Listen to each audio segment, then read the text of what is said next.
Hello, welcome. This is our revision session. As you can see, we have a KASNEB paper of communication skills, which was recently done, August 2022, as you can see on your screen. So let's have a look at it. We revise together the questions with the possible answers. And I hope it will assist you. So question 1, we have distinguished between solicited proposal and unsolicited proposal. So that is our question 1. So as you can see, it's 4 marks. So simply we are going to define what solicited proposal is and what unsolicited proposal is.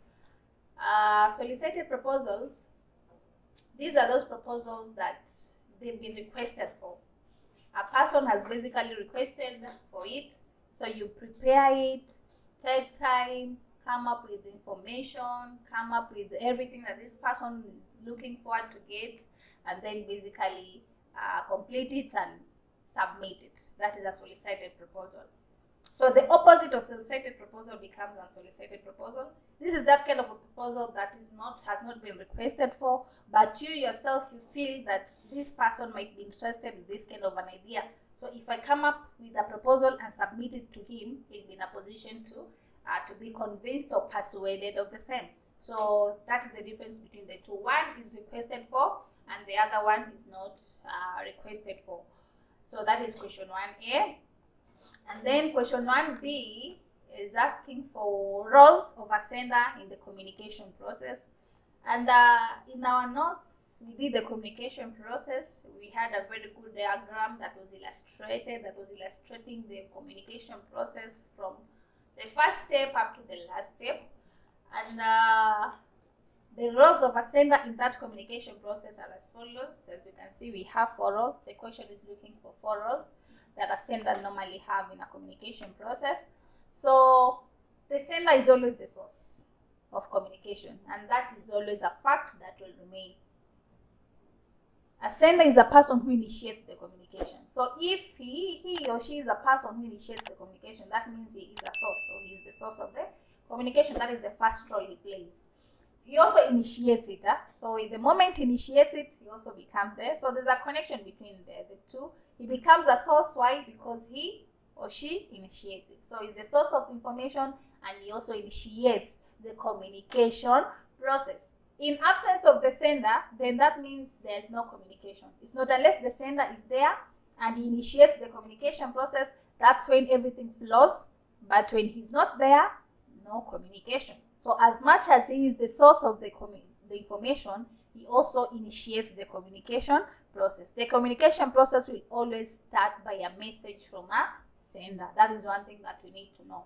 He also encodes the message. What do we mean by encoding? Because in the process of communication, there's an encoding step. And encoding, we say this is where the sender puts the message in the right order or in the right context, chooses the right words, and basically forms the communication, ready for him or for her to choose a channel and send that communication to the receiver. So encoding is like putting the message in the right order, and it's normally a role of the sender. And then we have number 4, which is the last role. He evaluates the availability of the media of communication and settles for the best alternative. Yes, the sender, once he has the message, he has basically encoded it. It is in the right form. It is in the right format. The next thing is for him to see which media am I going to use to pass this message. Am I going to use letter? Is it email? Is it telephone text or telephone call? So he's the one to decide which is the best media available in order for him to send the message. So these are the main roles that a sender will play in a communication process. And then the last part of our question, which is C, it says circumstances which may necessitate a presenter to make use of visual aids.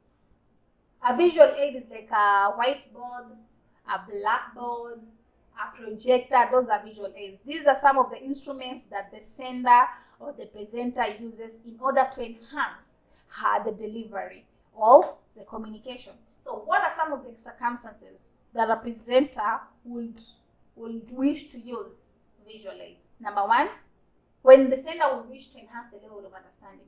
Not just standing and speaking in front of people could not make them understand better than when you use the visual aids. Sometimes even writing in a whiteboard, writing in a blackboard, using projectors to present could enhance the level of understanding for the audience. So number one, when the sender is really need to enhance the understanding level of the audience, who would wish to go for visual aids.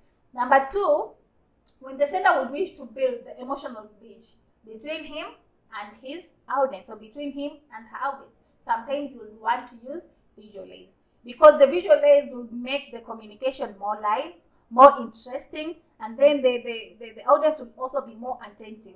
Because the issue of standing, presenting, or talking can become monotonous. The listener or the audience might listen, and it will reach a stage, or it will reach a point whereby he becomes tired of listening and loses it all.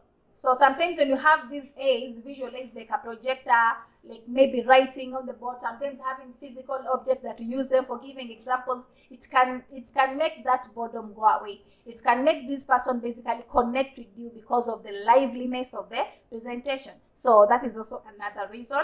And then when you want to make the audience to easily remember whatever is being presented, people say that seeing is believing. You hear, but when you see, you believe. So sometimes the presenter would wish to use the visual aids because they believe. Once the audience see, they'll be able to understand, believe, and grab whatever concept you're trying to present towards them. And then also, when you want to help the audience retain the information well, you also use visual aids. Because by writing on the whiteboard, or by writing on the blackboard, or by using a projector to present, that means the communication or the presentation you are giving will sit and sink in the minds of the audience than just standing and speaking it out, or standing and just talking. So sometimes you might need to use visual aids if you want to help the audience retain information. And then lastly, when you want to have a fully attention of the audience, sometimes you might need to use the visual aids. That is why I said speaking from the first minute of the presentation up to the last minute of the presentation can seem boring sometimes. So it is always advisable at least you have a mixture of presentation mechanisms. Speak, the same time project, the same time write on the board, write on the whiteboard or the blackboard. That will also make that particular presentation more live, or more good, in a way that the other part of the audience can be in a position to become more attentive, so that you can get the fully attention of the audience. That is why I said sometimes speaking throughout becomes monotonous, especially on the side of the listener. Listening from A to Z, or listening from first hour to the last hour, becomes monotonous. So you'll be necessitated, or you'll be sometimes you'll be forced or emphasized to make use of the visual aids, because at least you deal with that monotonous that we're talking about. So those are some of the circumstances which might necessitate a presenter make use of visual aids. So that is our first question. Thank you, and see you in our next question.